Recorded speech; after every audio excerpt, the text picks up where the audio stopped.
ప్రయత్నం చేయాలని కోరుకుంటూ మరి ఈ ప్రాంతంలో భారత కమ్యూనిస్ట్ పార్టీ ఈ నియోజకవర్గం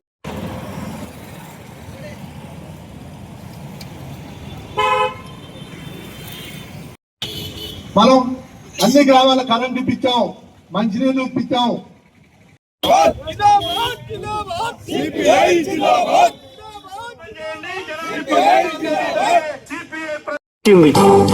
ఈ 100 సంవత్సరాల కాలంలో ఎన్నో పోరాటాలు, ఎన్నెన్నో త్యాగాలు, ఎంతో బండ్లు.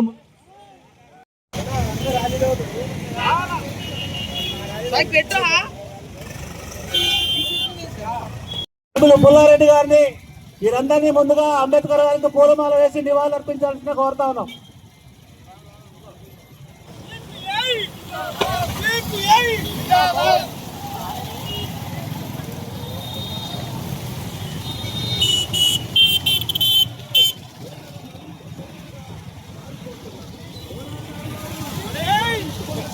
ముగింపు బహిరంగ సభ జనవరి 18వ తేదీన 5 లక్షల మంది ఖమ్మంలో సాగుతున్న ఈ సభకు